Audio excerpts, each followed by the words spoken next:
ভূপেন হাজৰিকাই যে এটা গীত জয়ন্ত হাজৰিকাৰ লগত গাইছিলে যে শিক্ষিত নিবনুৱাসকলৰ সমস্যাক লৈ অটোৰিক্সা চলাবলৈ যেতিয়া লৈছিল তেওঁ গাইছিল যে সেই বিখ্যাত গীতটো অটোৰিক্সা চলাও আমি ধুয়ো বাই গুৱাহাটী কৰি গুলজাৰ সেই গীতটোৰ মাজত ভূপেন হাজৰিকাই এটা ডাঙৰ বাৰ্তা দি গৈছিল অসমীয়া মানুহক আমি এতিয়াও কিন্তু সেইটো সম্পূৰ্ণভাৱে উপলব্ধি কৰিব পৰা নাই মই চিকাগোত গৈ মোৰ এজন পুৰণি স্কুলত যোৱাৰ আগৰে মোৰ বন্ধু ফাৰ্ডিন আনোৱাৰ ঘৰত মত নাম নানু আৰু তেওঁৰ পৰিবাৰ ফাৰহানা ইছলাম মই তেওঁলোকৰ ঘৰত থাকিম তে আটলান্টাৰ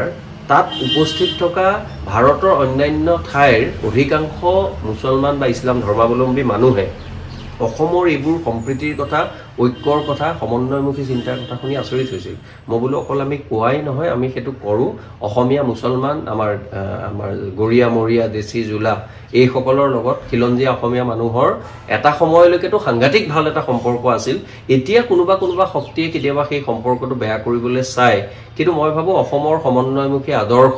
যাৰ ওপৰত আশীৰ্বাদ আছে শংকৰদেৱ মাধৱদেৱ আৰু আজান পীৰৰ ইয়াক কিন্তু চিৰদিনৰ বাবে কোনো শক্তিয়ে কিন্তু বিঘ্নিত কৰিব নোৱাৰে আমি গুৱাহাটীত চৰকাৰক বহুত সমালোচনা কৰোঁ কনক্ৰিটৰ অৰণ্য কৰিলে ইমান ফ্লাইঅভাৰ উৰণীয়া সেতু কিন্তু আমাৰ মানুহেও পলিথিনত কাষৰ খালী মাটি থাকিলে জাবৰ পেলোৱাৰ যিটো মানসিকতা সেই সমালোচনা কৰা মানুহজনেও কিন্তু এৰা নাই কিন্তু আপোনাক এতিয়াই মই দেখুৱাই দিব পাৰোঁ যদি গণেশগুৰিলৈ যাওঁ 6 মাইললৈ যাওঁ আমাৰ চকুৰ আগত আধা ঘণ্টা ৰলে 10-20 খন এনেকুৱা বাহন যাব বিশেষকৈ ডাঙৰ বাহন ট্ৰাক বা বাছ যাৰ কোলা ধোঁৱা দেখি আপুনি কোনো চাৰ্টিফিকেট নালাগে আপুনি গম পাই কিমান প্ৰদূষিত কৰিছে আৰু সেই ৰবীন্দ্ৰনাথ জ্যোতিপ্ৰসাদে কোৱাৰ দৰে সংস্কৃতিনো কি দিব লাগে ল'ব লাগে তাৰ মাজত যোগেদি আচলতে মানৱ জাতি সমৃদ্ধ হয় তেনে সমিলমিলৰ এটা মেল্টিং পট হৈছে আমেৰিকা তাত ভাল বহুত আছে বেয়াও বহুত আছে কিন্তু ভালখিনি সদায় গ্ৰহণ কৰি তাৰ পৰা আগুৱাই যোৱাই মই ভাবো আমাৰ দৰে তুলনামূলকভাৱে আমি অনুন্নত তেওঁলোকতকৈ বহু ক্ষেত্ৰত পাছ কৰা আমাৰ সেইখিনি কৰিবলগীয়া বুলি মই ভাবো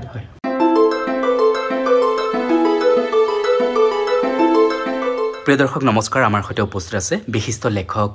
সুবক্তা চিন্তাবিদ শ্ৰদ্ধাৰ ময়ূৰ বৰা ছাৰ নমস্কাৰ অনুষ্ঠানত আপোনাক স্বাগতম হয় ছাৰ আমি জানো যে আপুনি 2024 বৰ্ষৰ মানে চলিত বৰ্ষৰ 14 জুন তাৰিখে আপুনি আমেৰিকালৈ যাত্ৰা কৰিছিল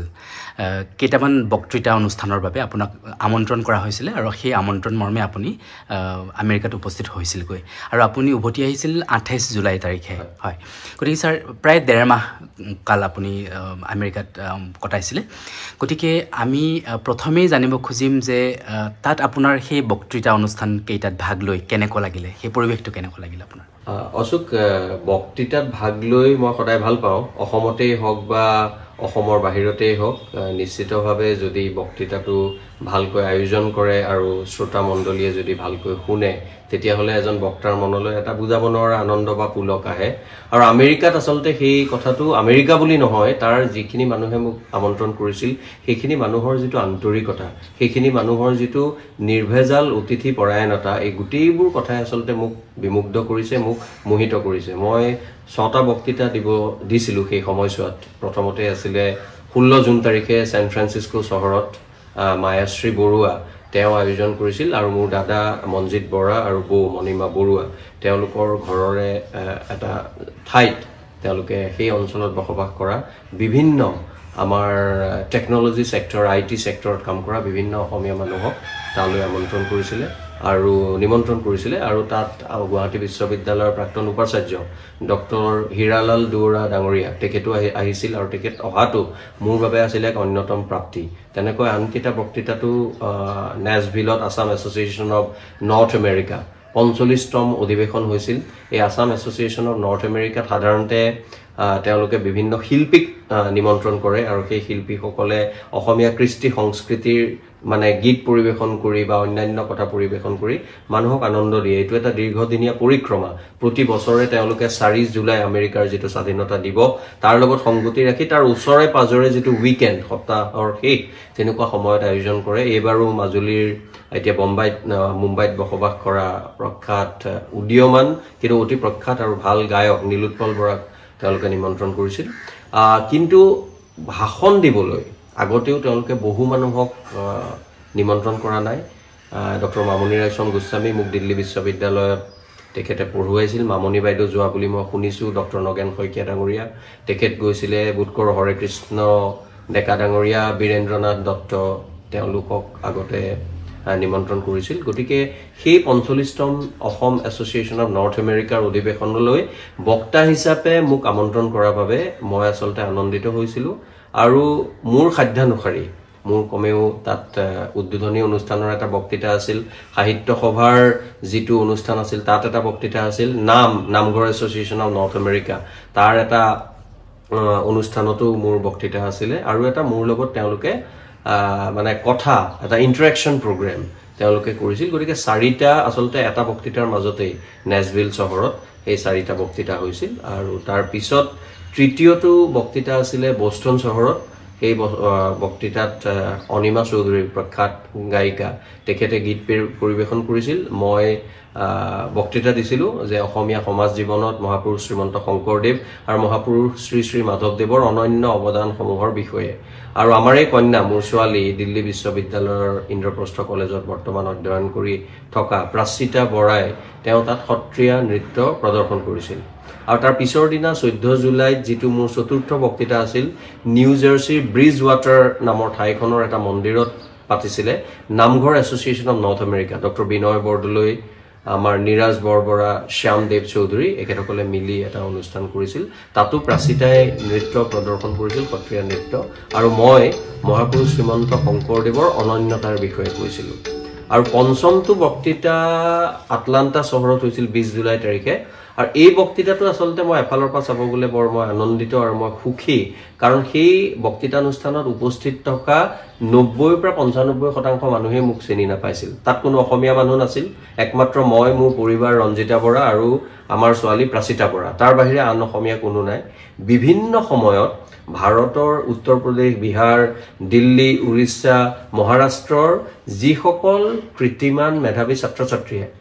এসময়ত আলিগড় মুছলিম ইউনিভাৰ্চিটিত অধ্যয়ন কৰি এতিয়া আমেৰিকাত নিগাজিকৈ বসবাস কৰে তেওঁলোকে এটা এলুমনি এছ'চিয়েশ্যনৰ পিনৰ আলিগড় মুছলিম ইউনিভাৰ্চিটিৰ তেওঁলোকে প্ৰতি বছৰে এনেকুৱা অধিৱেশন পাতে আৰু খুব ডাঙৰকৈ পাতে আড়ম্বৰ পূৰ্ণভাৱে পাতে মানে এলুমনি এছ'চিয়েশ্যনৰ ইমান যে শক্তিশালী হ'ব পাৰে সেইটো মই আলিগড় মুছলিম ইউনিভাৰ্চিটি এলুমনি গৈ দেখিলোঁ তাত তেওঁলোকৰ যিটো অনুষ্ঠানত মোক আমন্ত্ৰণ কৰিছিলে তাত মই অসমৰ এনে এটা কথা দাঙি ধৰিব পাই মই মনত তৃপ্তি পালোঁ আনন্দ পালোঁ সেই কথাটো হ'ল যিটো সমন্বয়মুখী চিন্তা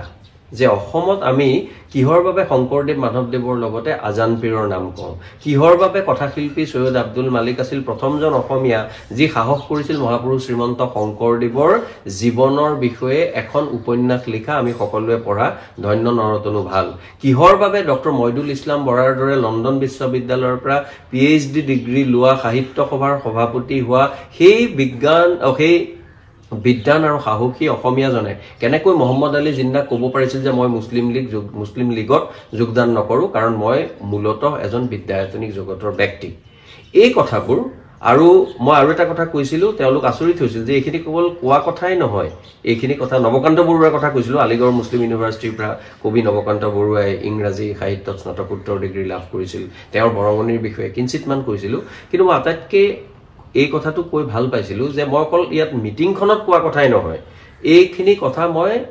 আটলান্টালৈ যোৱাৰ আগতে লছ এঞ্জেলেছলৈ গৈছিলোঁ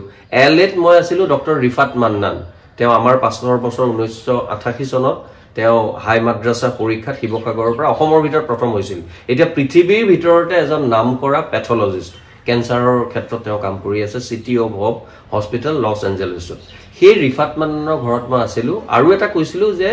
মই চিকাগোত গৈ মোৰ এজন পুৰণি স্কুলত যোৱাৰ আগৰে মোৰ বন্ধু ফাৰ্ডিন আনোৱাৰ ঘৰত মত নাম নানু আৰু তেওঁৰ পৰিবাৰ ফাৰহানা ইছলাম মই তেওঁলোকৰ ঘৰত থাকিম তে আটলান্টাৰ তাত উপস্থিত থকা ভাৰতৰ অন্যান্য ঠাইৰ অধিকাংশ মুছলমান বা ইছলাম ধৰ্মাৱলম্বী মানুহে অসমৰ এইবোৰ সম্প্ৰীতিৰ কথা ঐক্যৰ কথা সমন্বয়মুখী চিন্তাৰ কথা শুনি আচৰিত হৈছিল মই বোলো অকল আমি কোৱাই নহয় আমি সেইটো কৰোঁ অসমীয়া মুছলমান আমাৰ গৰিয়া মৰিয়া দেশী জোলা এইসকলৰ লগত খিলঞ্জীয়া অসমীয়া মানুহৰ এটা সময়লৈকেতো সাংঘাতিক ভাল এটা সম্পৰ্ক আছিল এতিয়া কোনোবা শক্তিয়ে কেতিয়াবা সেই সম্পৰ্কটো বেয়া কৰিবলৈ চায় কিন্তু মই ভাবোঁ অসমৰ সমন্বয়মুখী আদৰ্শ যাৰ ওপৰত আশীৰ্বাদ আছে শংকৰদেৱ মাধৱদেৱ আৰু আজান পীৰৰ ইয়াক কিন্তু চিৰদিনৰ বাবে কোনো শক্তিয়ে কিন্তু বিঘ্নিত কৰিব নোৱাৰে আৰু সেই কথাখিনি ভাল পালে বাবে সেই অনুষ্ঠানটোৰ মানে সন্ধিয়াৰ যিটো অনুষ্ঠান আছিলে তাত গীত মাত এনেকুৱা হৈছিলে তাত ভাৰতৰ ডেপুটি কনচুল জেনেৰেল আহিছিল আৰু তেখেতৰ দ্বাৰা আয়োজকসকলে আলিগড় মুছলিম ইউনিভাৰ্চিটি এলুমনি এছ'চিয়েশ্যনৰ যিসকল আয়োজক আছিল তেওঁলোকে মোক এখন সম্বৰ্ধনা পত্ৰ দিছিল আৰু সেইখন সম্বৰ্ধনা পত্ৰ মোৰ বাবে এই কাৰণে আটাইতকৈ গুৰুত্বপূৰ্ণ দুটা মূল কাৰণত এটা হ'ল মোক তাত বিশেষ মানুহে চিনি নাপাইছিল মই কোৱা কথাখিনি এই সমন্বয়মুখী কথাৰ বাবে তেওঁলোকে সেইখন দিলে আৰু দ্বিতীয়তে আমি যি সময়ত সমগ্ৰ পৃথিৱীৰ বিভিন্ন ঠাইত কেতিয়াবা ভাৰতত কেতিয়াবা অসমতো আমি বেছিকৈ মেৰুকৰণ আৰু বিভাজনমুখী কথা শুনো কওঁ বা এছাম মানুহে আনন্দও পায় এইটো বৰ দুখৰ কথা তেনে সময়ত মই সমন্বয়মুখী ইতিহাসৰ কেতবোৰ সমলৰ কথা কৈ তেওঁলোকৰ পৰা সম্বৰ্ধনা লোৱাটো মই ভাবো অসমৰ এই সম্প্ৰীতি ঐক্যৰ ইতিহাসৰ বাবে এটা গুৰুত্বপূৰ্ণ ঘটনা বা পৰিঘটনা বুলি ভাবো সেইবাবে মই আনন্দিত হৈছিল আৰু ষষ্ঠ বক্তৃতাটো আছিল মোৰ অহাৰ আগদিনা 26 জুলাই তাৰিখে চিকাগো ল্যান্ড বুলি কয় চিকাগো আৰু চিকাগো সাবাৰ্বৰ যিসকল অসমীয়া আছিল তেওঁলোকে বিশেষকৈ আমাৰ ঋতুৰাজ ফুকন ফাৰহানা ইছলাম যাৰ ঘৰত মই আছিলোঁ দিগন্ত কলিতা এওঁলোকে আয়োজন কৰিছিল আৰু বহু মানুহ আহিছিল ডক্টৰ অৰুণ ভূষণ বৰুৱা একালৰ তেওঁ আইওৱা বিশ্ববিদ্যালয়ৰ কেমিষ্ট্ৰিৰ অধ্যাপক আমাৰ গৌতমলাল বৰুৱা তেখেতো এজন বিখ্যাত আমাৰ কনকলাল বৰুৱাৰ নাতিনী তেওঁৰ পৰিবাৰ ইনাক্সিবা মোৰ লগৰ একেলগে আমি পঢ়া কটন মহাবিদ্যালয়ত ময়ূৰাক্ষী দৌৰা ময়ূৰাক্ষীৰ বায়েক ইনাক্ষী এতিয়া বৰুৱা লিখে এই সকলোবোৰ মানুহ আহিছিল ললিতা বাইদেউৰ কথা অসমৰ বহু মানুহে জানে ললিতা দাস কলিতা তেওঁলোক আজি চিকাগোত দীৰ্ঘদিন ধৰি অভিযন্তা হিচাপে কাম কৰি আছে ৰূপা শৰ্মা দেৱেশ্বৰ শৰ্মাৰ আমাৰ নাতিনীয়ে যোৰহাটৰ বিখ্যাত সেই নেতা গতিকে সকলোবোৰ মই সকলোৰে নাম ল'ব পৰা নাই ডক্টৰ বিভাস বৰুৱা বাণীকান্ত কাকতিৰ নাতি জোৱায়েক আমাতকৈ বহু অগ্ৰজ সেই বহু মানুহ আহিছিল সকলোৰে নাম হয়তো মই ল'ব পৰা নাই তেওঁলোকৰ আগত মই মোৰ মনৰ কথা অসমীয়া স্বাভিমানৰ কথা কেতবোৰ ব্যক্ত কৰিছিলোঁ আৰু সেইখিনি ব্যক্ত কৰি মই যথেষ্ট মোৰ মনটো ভাল লাগিছিল আৰু আটাইতকৈ ভাল লাগিছিল মই কোৱা কথাখিনিতকৈও তেওঁলোকে যি ধৰণেৰে কথাবোৰ গ্ৰহণ কৰিছিল আৰু এই কথাটো এই কাৰণে গুৰুত্বপূৰ্ণ যিহেতু ইমান একত্ৰিতভাৱে অসমীয়া মানুহে প্ৰবাসী অসমীয়া যি অঞ্চলতে আছে তেওঁলোকে সকলোবোৰ কাম নিয়াৰিকৈ সম্পন্ন কৰি আহিছে মই ভাবো এই একতা এই সম্প্ৰীতি আমাৰ অসমীয়া প্ৰবাসী সমাজৰ মাজত থাকিব আৰু তেওঁলোকে এনে ধৰণৰ অনুষ্ঠান কেৱল বক্তৃতানুষ্ঠানেই নহয় অসমক উজ্বলাই তুলিব পৰা বিভিন্ন অনুষ্ঠান তেওঁলোকে কৰি আহিব খুব সুন্দৰ স্যাৰ আৰু স্যাৰ আপুনি প্ৰায় 1.5 মাহ আমেৰিকাত থাকিলে গতিকে আপুনি দূৰৰ পৰা আপোনাৰ স্যাৰ এইটো প্ৰথম আমেৰিকাৰ যাত্ৰা আছিল নেকি হয় হয় গতিকে স্যাৰ আপোনাৰ প্ৰথমটো অভিজ্ঞতা যে তাত গৈ আপুনি 1.5 মাহ সময় থাকিলে আৰু এই 1.5 মাহ সময়ত আপুনি তাৰ যিটো পৰিৱেশ শিক্ষা ব্যৱস্থাৰ পৰা আৰম্ভ কৰি গোটেইখিনি সামাজিক ব্যৱস্থাৰ পৰা আৰম্ভ কৰি গোটেইখিনি আপুনি দেখিলে স্বচক্ষে দেখিলে গতিকে স্যাৰ তাৰ পৰিৱেশ বা আমাৰ অসমৰ পৰিৱেশ বা আমি কি বিষয়ৰ ওপৰত গুৰুত্ব দিয়া উচিত আমি কি বিষয়ক আমি আগবঢ়াই নিয়া উচিত এই কথাখিনি আপোনাৰ পৰা অকমান জানিব খুজিছোঁ মই কেৱল তিনিটা বিষয় মানে যোগাত্মক কথা যিটো অসমে বা ভাৰতে বা অসমীয়া বা ভাৰতীয় মানুহে তেওঁলোকৰ পৰা শিকিব পাৰে আৰু তাত থকা অসমীয়া আৰু ভাৰতীয়সকলে ইতিমধ্যে তেওঁলোকে সেইখিনি কথা হৃদয়ঙ্গম কৰিছে উপলব্ধি কৰি তেওঁলোকে কৰিয়ে আছে আমি কি শিকিব পাৰোঁ মই তিনিটা বিষয়ে মোৰ আচলতে বিশেষকৈ মোৰ মন চুই গৈছিল প্ৰথম কথাটো হ'ল ভূপেন হাজৰিকাই যে এটা গীত জয়ন্ত হাজৰিকাৰ লগত গাইছিলে যে শিক্ষিত নিবনুৱাসকলৰ সমস্যাক লৈ অটোৰিক্সা চলাবলৈ যেতিয়া লৈছিল তেওঁ গাইছিল যে সেই বিখ্যাত গীতটো অটোৰিক্সা চলাও আমি ধুয়ো বাই গুৱাহাটী কৰি গুলজাৰ সেই গীতটোৰ মাজত ভূপেন হাজৰিকাই এটা ডাঙৰ বাৰ্তা দি গৈছিল অসমীয়া মানুহক আমি এতিয়াও কিন্তু সেইটো সম্পূৰ্ণভাৱে উপলব্ধি কৰিব পৰা নাই ভূপেন হাজৰিকাই কৈছিলে যে তোৰ প্ৰেয়সীয়ে তোক বিয়া কৰাব জানো তইতো প্ৰফেচাৰ নহলি জয়ন্ত হাজৰিকাক কয় তেতিয়া জয়ন্ত হাজৰিকাই কৈছিল মোৰ প্ৰেয়সীয়ে বুজে দাদা ডিগনিটি অফ লেবাৰ এই শ্ৰমৰ মৰ্যাদা আমি কলো শুনিলো গানটো গুণগুণালো কিন্তু অসমীয়া বা ভাৰতীয় সমাজতো শ্ৰমৰ সেই ধৰণৰ মৰ্যাদা আমি দেখা নাই আমেৰিকাত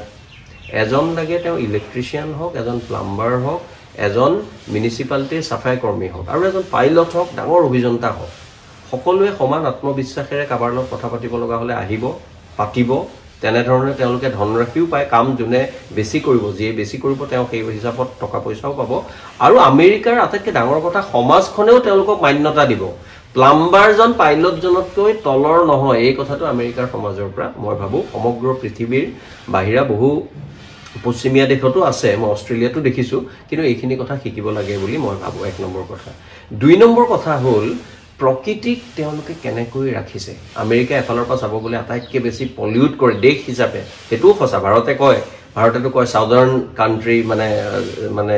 আমাৰ উন্নত দেশে কি ধৰণে বাণী দিয়ে উপদেশ দিয়ে কিন্তু আটাইতকৈ বেছি সমগ্ৰ আমাৰ বিশ্ব ব্ৰহ্মাণ্ড কেনেকৈ প্ৰদূষিত কৰিছে এইবোৰ কথা কয় কিন্তু আমি যদি মাইক্ৰ' লেভেলত আমেৰিকান মানুহৰ কথা চাওঁ প্ৰকৃতি তেওঁলোকে হয় বহু গাড়ী চলাই তাত পাব্লিক ট্ৰান্সপৰ্টৰ ব্যৱস্থাটো ইউৰোপৰ আন ঠাইৰ দৰে ইমান আগবঢ়া নহয় তেওঁলোকৰ সকলোৱে গাড়ী চলাই ফুৰে গতিকে নিশ্চিতভাৱে প্ৰদূষণ হয় কিন্তু সেই গাড়ীবোৰে বা সেই বাহনবিলাকে যিবোৰ নিয়ম বান্ধি দিয়া আছে আমাৰ ইয়াত ধৰি লওক নিয়ম ছমাহৰ মূৰত পলিউশ্যন চাৰ্টিফিকেট আমি উলিয়াব লাগে কিন্তু আপোনাক এতিয়াই মই দেখুৱাই দিব পাৰোঁ যদি গণেশগুৰিলৈ যাওঁ 6 মাইললৈ যাওঁ আমাৰ চকুৰ আগত আধা ঘণ্টা ৰ'লে 10-20খন এনেকুৱা বাহন যাব বিশেষকৈ ডাঙৰ বাহন ট্ৰাক বা বাছ যাৰ ক'লা ধোঁৱা দেখি আপুনি কোনো চাৰ্টিফিকেট নালাগে আপুনি গম পায় কিমান প্ৰদূষিত কৰিছে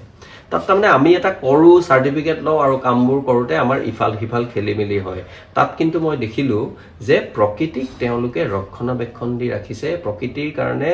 গাড়ী চলোৱাৰ বাহিৰে অন্যান্য ক্ষেত্ৰত ফেক্টৰীৰ বাহিৰে মেনুফেকচাৰিং ছেক্টৰৰ বাহিৰে আমি যিখিনি সেউজীয়া কৰি ৰাখিব লাগে সেই সেউজীয়া কৰি ৰখাত কিন্তু অকল চৰকাৰৰ নহয় তাৰ নাগৰিকসকলৰ ভূমিকা আছে আমি গুৱাহাটীত চৰকাৰক বহুত সমালোচনা কৰোঁ কনক্ৰিটৰ অৰণ্য কৰিলে ইমান ফ্লাইঅভাৰ উৰণীয়া সেতু কিন্তু আমাৰ মানুহেও পলিথিনত কাষৰ খালী মাটি থাকিলে জাবৰ পেলোৱাৰ যিটো মানসিকতা সেই সমালোচনা কৰা মানুহজনেও কিন্তু এৰা নাই অধিকাংশই মই সকলোকে কোৱা নাই আমেৰিকাত কিন্তু সেইটো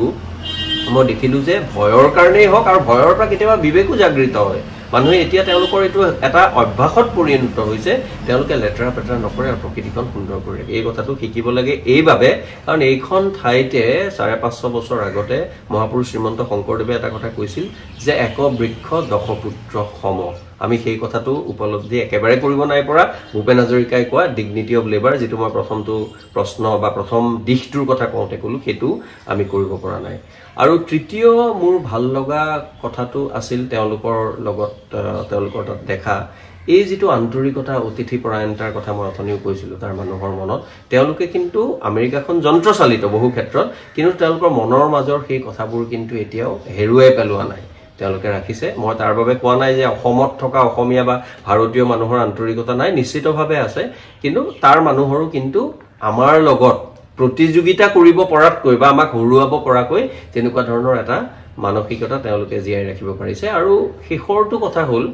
যিকোনো এটা নীতি নিয়মৰ প্ৰতি তেওঁলোকৰ যিটো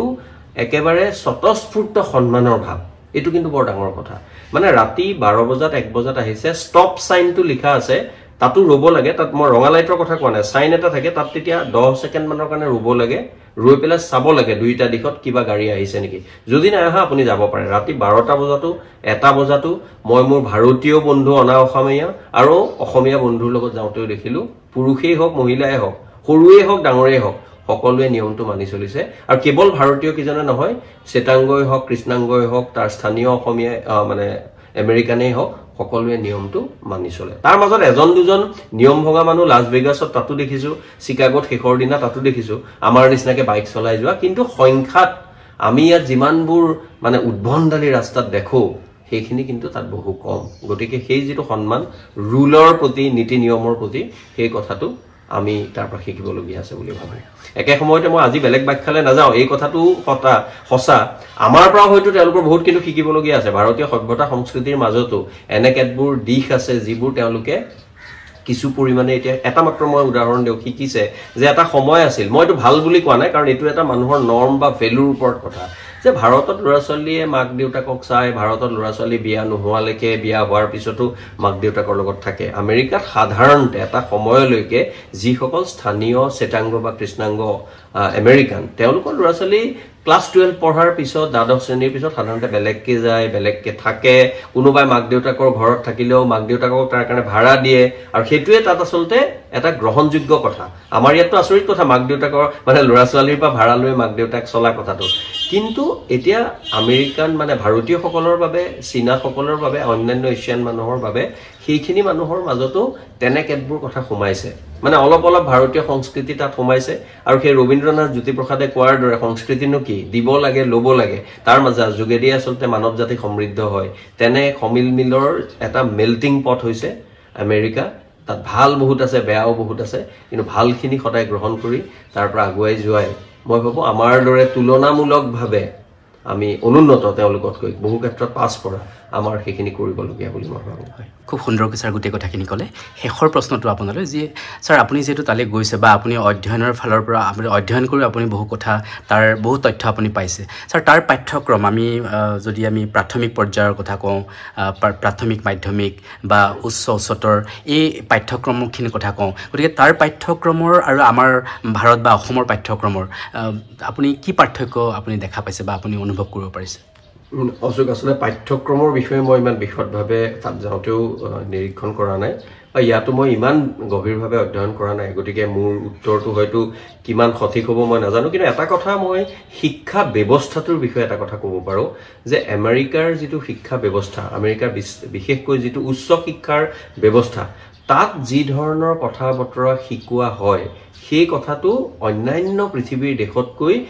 তাৰ অধিকাংশ ভাল বিশ্ববিদ্যালয় যি ধৰণে শিকোৱা হয় সকলো বিশ্ববিদ্যালয় বুলি মই নকওঁ সেইটো কিন্তু উন্নত বুলি অকল মই নহয় সকলো সমগ্ৰ বিশ্বই স্বীকৃতি দিয়ে আজি উন্নয়নশীল দেশ আজি ভাৰতৰে চাওক আটাইতকৈ বেছি ষ্টুডেণ্ট আজি ভাৰতৰ পৰা চীন দেশৰ পৰা পৃথিৱীৰ অন্যান্য দেশৰ পৰা যায় পশ্চিমীয়া দেশৰ পৰা ইংলেণ্ড জাৰ্মানী বা স্পেইনৰ পৰা হয়তো কমকৈ যায় কিন্তু এই উন্নয়নশীল দেশৰ পৰা বহু মানুহ যায় আৰু নিশ্চিতভাৱে তেওঁলোকে তাত যিখিনি কথা শিকে সেইখিনি কথা কম বেছি পৰিমাণে তেওঁলোকৰ চাকৰি জীৱন বা তেওঁলোকে যদি নিজে এজন উদ্যোগী হ'ব বিচাৰে সেই জীৱনত তেওঁলোকে প্ৰয়োগ কৰিব পাৰে প্ৰাসংগিক কৰি তুলিব পাৰে ভাৰতৰ ক্ষেত্ৰত আমাৰ শিক্ষা ব্যৱস্থা IIT IIMৰ একেবাৰে বিশ্বমানৰ তাত কোনো দ্বিধা নাই তাত সেইটো কথা স্বীকাৰ কৰাত কোনো সংকোচ নাই কিন্তু কেতিয়াবা মানুহে কয় যে যিখিনি কথা ভাৰতীয় বিশ্ববিদ্যালয়ত শিকা হয় সেই কথাখিনি মানে খুব বেছি প্ৰযোজ্য যেন প্ৰাসংগিকতা কেতিয়াবা হৈ নুঠে মই সদায় বুলি নকওঁ কেতিয়াবা হৈ নুঠে কিন্তু আমেৰিকাৰ ক্ষেত্ৰত সেই কেতিয়াবাটো আৰু সদায়টোৰ মাজত ব্যৱধান অকমান কম ভাৰতত সেই ব্যৱধানটো বেছি আৰু সেইবাবে মই ভাবো আজিকালিতো অসমীয়া ল'ৰা ছোৱালীও দেখিছো যে মই আন্ডাৰগ্ৰেড কৰিবলৈ মানে ইয়াত হায়াৰ সেকেন্ডাৰী পাছ কৰি উচ্চতৰ মাধ্যমিকৰ পিছতেই তাত ইঞ্জিনিয়াৰিং পঢ়িব গৈছে কালি মই এজন কলেজৰ অধ্যক্ষ লগ পালো লখিমপুৰত পুৰোহি তেওঁৰ ল'ৰা এতিয়া আন্ডাৰগ্ৰেড কৰিবলৈ মানে আমাৰ যেটো গ্ৰেজুৱেচন বুলি কয় স্নাতক অৰ্থনীতি বিভাগত পঢ়িবলৈ আমেৰিকাৰ বিশ্ববিদ্যালয়লৈ গৈছে গতিকে এই সকলোবোৰ কথাই প্ৰমাণ কৰে নিশ্চিতভাৱে তেওঁলোকৰ পাঠ্যক্ৰম তেওঁলোকৰ শিক্ষা ব্যৱস্থা বহু উন্নত আৰু সেই ক্ষেত্ৰত আমাৰ তেওঁলোকৰ পৰা কিছু কথা অলপ শিকাৰ প্ৰয়োজন আছে বুলি মই ভাবো খুব সুন্দৰকৈ ছাৰ গোটেই কথাখিনি ক'লে মই ভাবোঁ যে আপোনাৰ ভ্ৰমণ সম্পৰ্কে আপুনি যে 1.5 মাহ সময় তাত থাকিলে গতিকে সেই সময়খিনিক আপুনি কি ধৰণে সদ্ব্যৱহাৰ কৰিলে বা আপুনি আমন্ত্ৰিত হ'ল তাৰ আমেৰিকাৰ সেই আমাৰ প্ৰবাসী অসমীয়াসকলে আপোনাক কি ধৰণে আপোনাক আতিথ্য কৰিলে বা কি বিষয় আপোনাৰ পৰা জানিবলৈ চেষ্টা কৰিলে গোটেই কথাখিনি আমি গম পালোঁ ছাৰ আপোনাৰ এই শুনিখেৰীয়া কথাখিনি মই ভাবোঁ এটা খুব সুন্দৰ বাৰ্তা হিচাপে আমাৰ সমাজলৈ গৈছে ছাৰ আপোনাক আপোনাৰ সুস্বাস্থ্য কামনা কৰিছোঁ আপোনাৰ পৰা আজিলৈ বিদায় লৈছোঁ ছাৰ ধন্যবাদ আছোঁ